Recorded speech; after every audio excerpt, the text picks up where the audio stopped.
Olá, seja muito bem-vindo ao Suplementos para Investir, episódio de número 1. Aqui sempre vamos iniciar pelo mais simples do simples, de modo que tudo pareça em seu início um tanto óbvio e no decorrer em que surjam novas informações, elas também terão esse caráter de obviedade. Mas se tivessem surgido sem nenhuma prerrogativa prévia, não teriam essa sensação. Para se tornar um investidor, a primeira coisa que você deve aprender é poupar. Como investidor, a maneira mais segura e efetiva para você construir seu patrimônio é trabalhar com aquilo mesmo que você consegue angariar. Fazer alavancagem, que é trabalhar com dinheiro multiplicado às custas de empréstimos. Então, você conseguir empréstimo de alguém ou mesmo usar os mecanismos que a própria Bolsa de Valores permite, faz com que os seus ganhos possam ser maximizados, mas também que as suas percas sejam maximizadas. Como aqui a gente busca estar em um ponto ideal do ecossistema, encontrar o seu lugar no mundo em que você trabalhe com o seu próprio esforço e reproduza com seus investimentos juros sobre isso, a maneira mais segura é poupar e trabalhar com investimentos em que não existe nenhum tipo de empréstimo envolvido. Antes mesmo de você conseguir poupar, a primeira coisa é você conseguir se manter. E se manter aqui engloba você ser capaz de sustentar as suas necessidades primordiais. Um assunto muito interessante para ler nesse assunto é procurar sobre a pirâmide de Maslow. O Maslow conseguiu organizar uma estrutura em que as nossas necessidades mais primárias e fisiológicas estão em sua base e essas necessidades vão aumentando. Certas necessidades, como comida, vestimenta, água, moradia, são fundamentais.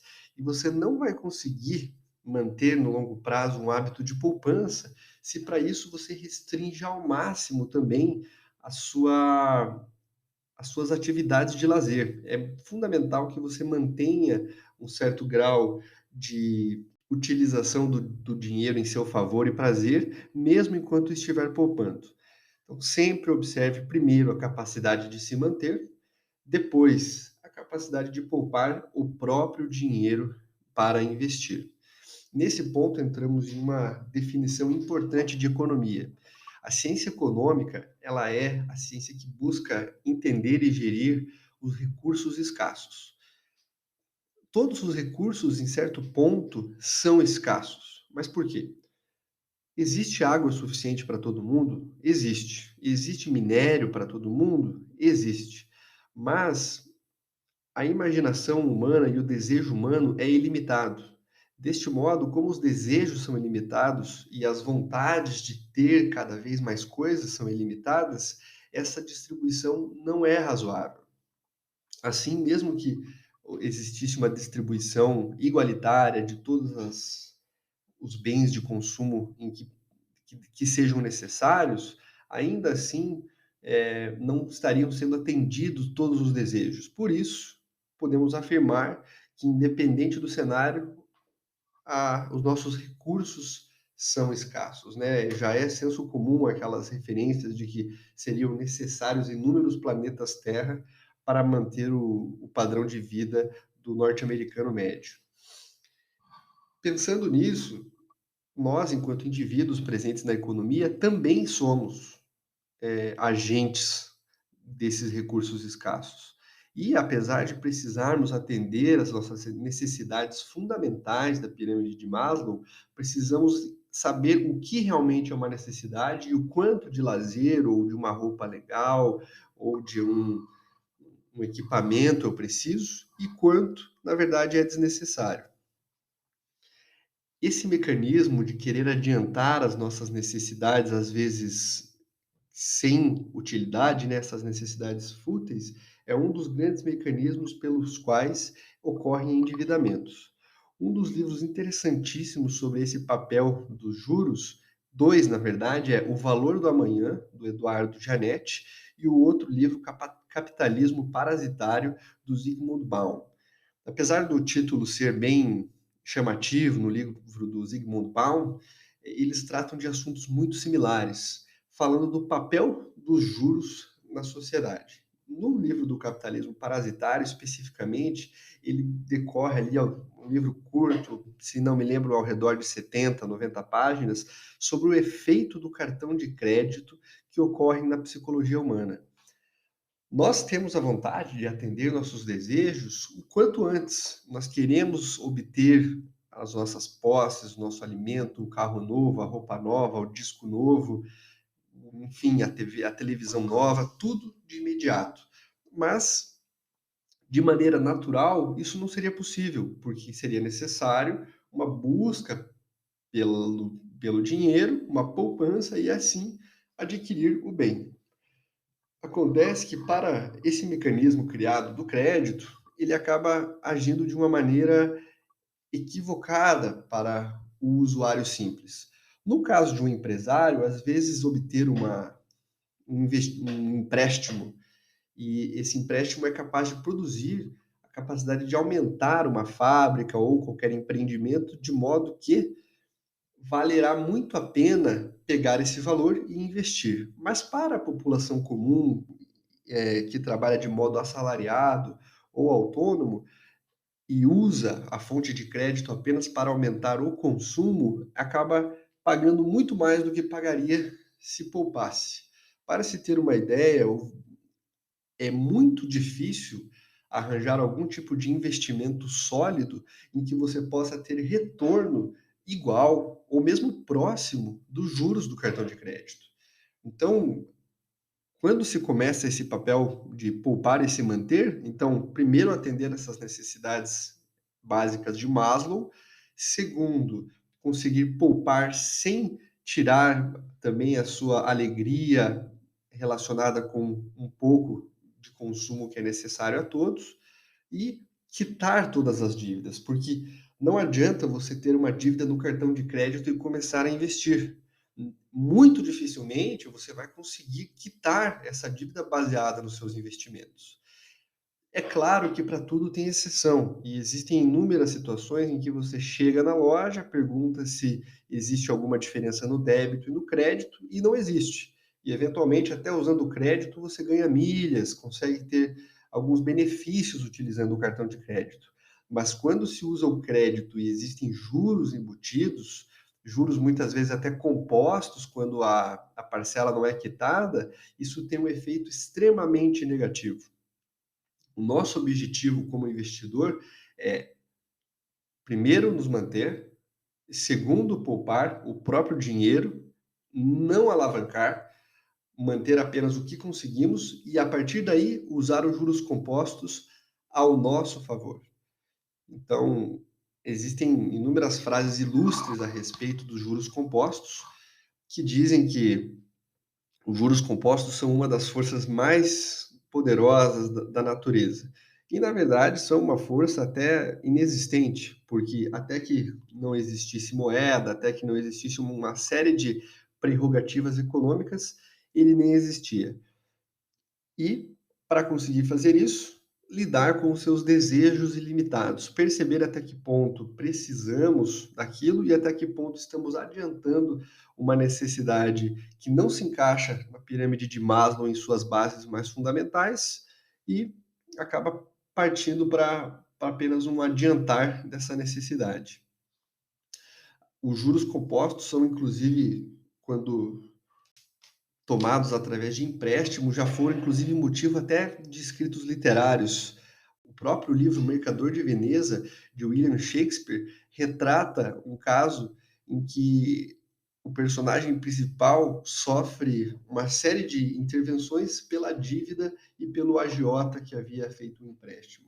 Então, agir de uma maneira a receber os juros compostos e não a pagá-los é o ponto fundamental, é a pedra angular sobre a qual o bom investidor, não o especulador e não o mau alocador de recursos, faz as suas as suas escolhas.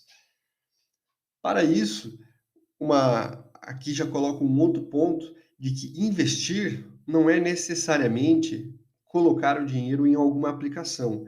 Muitas vezes, o melhor investimento que você fará não será comprando uma boa ação, não será comprando uma, um fundo imobiliário ou qualquer tipo de ativo, e sim investindo em si mesmo.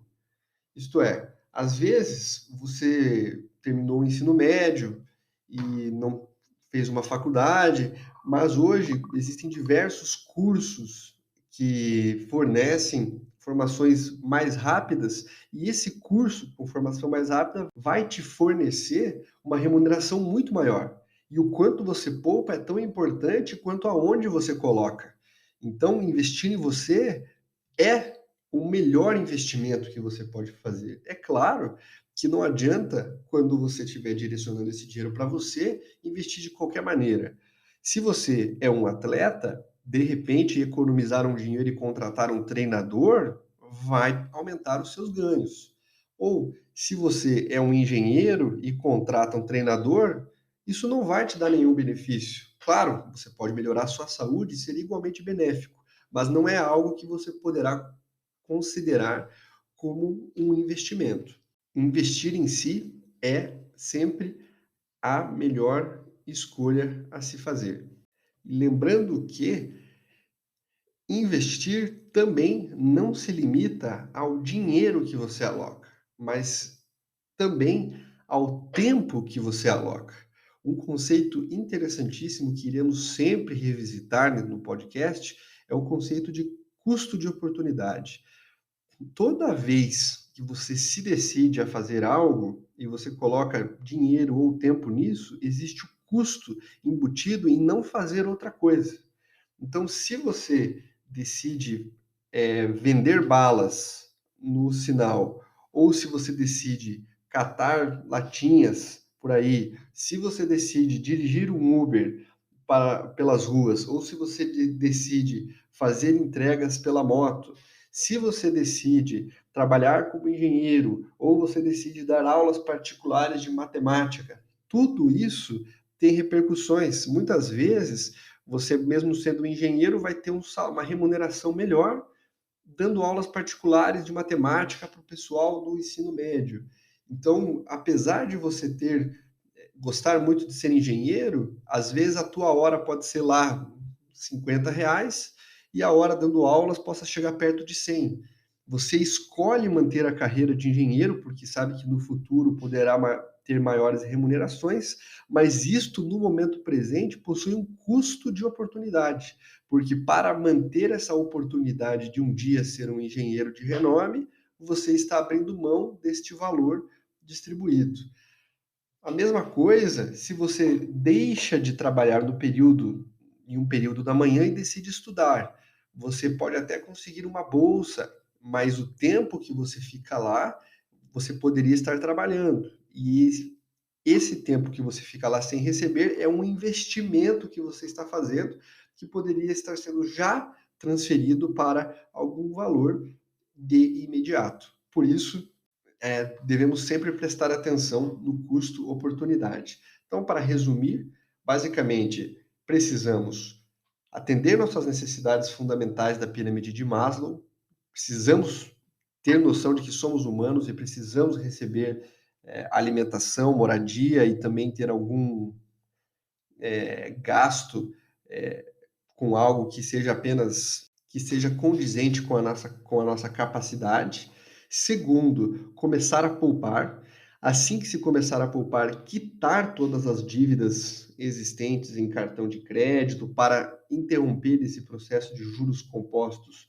Ao contrário, conseguirmos lidar com os nossos desejos ilimitados para que não sejamos escravos desses recursos escassos que muitas vezes são originados dos nossos desejos ilimitados, saber que o melhor investimento não é necessariamente em um ativo, e que toda vez que você investe, não necessariamente será em dinheiro, mas muito também em tempo, e que este tempo e dinheiro será muito bem gasto, até melhor do que qualquer ativo, se for gasto primeiramente em você.